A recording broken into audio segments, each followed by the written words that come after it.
Me now is the chairman of the House Intelligence Committee, Adam Schiff. He is calling for a Truman-style commission about the federal government's handling of this crisis. Mr. Chairman, very glad to have you on the program. We appreciate your patience as we have come to start our conversation with you. And based on what we just saw from the president, I do want to ask you about this commission that you are proposing.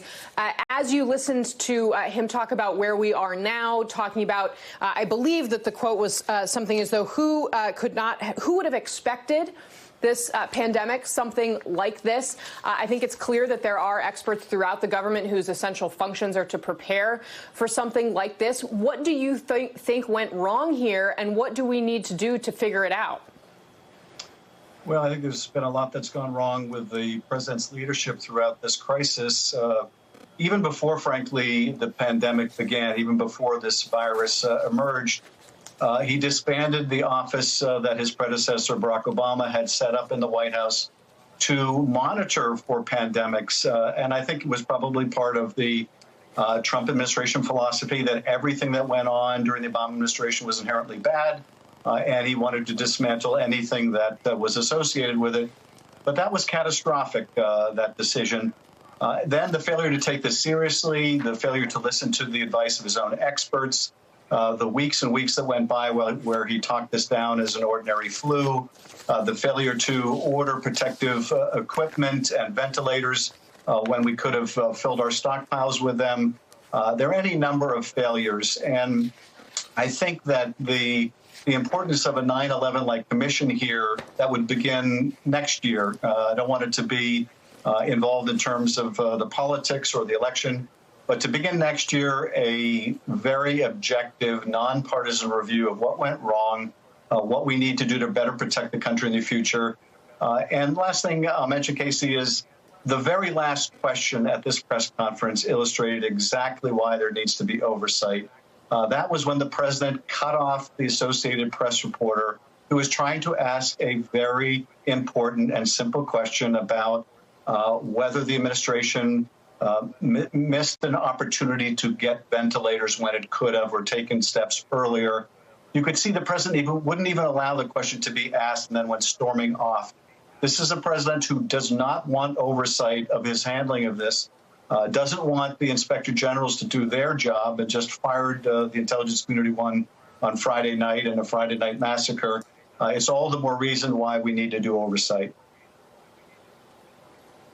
I'm glad that you raised that was a question from my former Associated Press colleague, Kevin Fricking, who has actually covered Congress and healthcare as well as politics generally in Washington for a decade plus, just since I've known him. And he is someone who has asked many very serious questions, as the AP typically does. So thank you for that. I want to ask you as well, it's clear that our intelligence community had some warnings about this before the Chinese government was willing to be public about the scale and nature of this. Chris Murphy, Senator Chris Murphy, tweeted after he left an administration briefing on coronavirus. He said that they weren't taking this seriously enough. There were some warning flags that I realize you're not allowed to talk about classified information, but in your role as a member of the Gang of Eight, do you feel as though there was information there that should have set off red flags much earlier with this president? I think there were a whole variety of sources of information. The intelligence community was one of them. But you had information coming from the WHO, from the CDC, from the president's own National Security Council. There were lots of people, lots of agencies, domestic, our intelligence agencies, as well as foreign health organizations that were sounding the alarm at various times. And, you know, even up through the end of February and into early March, weeks after it was abundantly clear we were dealing with a life or death threat, the president was still making happy talk about it and engaging in what we see to this date, which is departing from the science, departing from what epidemiologists have said, and wishing to create his own narrative about events, which during a pandemic is really dangerous.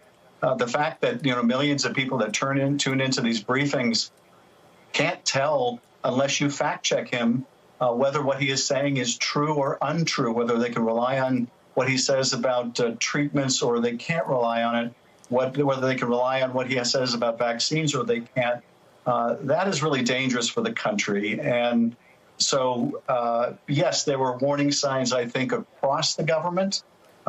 And those were ignored for a very long time by the president, even when his own advisors were telling him, this is serious and we've got to get prepared. Based on what you know, do you believe the Chinese government when they say their official death count is just over 3,000 people? Can we trust those numbers, and can we trust what Beijing is saying about this? No, I don't think we can. Now, how big the variant is between what they're representing in terms of their death toll or rate of infection in China and the reality, I don't think we know. But no, we can't rely, I think, on the numbers that China's giving out, both because I think the Chinese leadership probably wants to present their model as the successful model. And given all the problems the United States is having, this is, among other things, a propaganda coup for China to be sending medical equipment to the United States instead of the other way around. But also because, historically, when there have been viruses or other health or other problems in China, there are people that lie to the Chinese government, lie to their own government, lie to their own people because they're afraid of retribution by the officials higher up. So I don't think we can rely on what we hear from China. We're certainly on the Intelligence Committee trying to find out, okay, where is the ground truth in China, as well as in other countries that likewise may be misrepresenting and potentially substantially misrepresenting how many people are infected. We can't rely, for example, on what the Russians say about what's going on in Russia. We can't rely on what the Iranians are saying about what goes on in Iran. And because the virus knows no borders, it's important for us to find out the best we can where the truth lies in terms of where the virus is and what the impacts are. All right. Intelligence Committee Chairman Adam Schiff, thank you very much for coming on the program.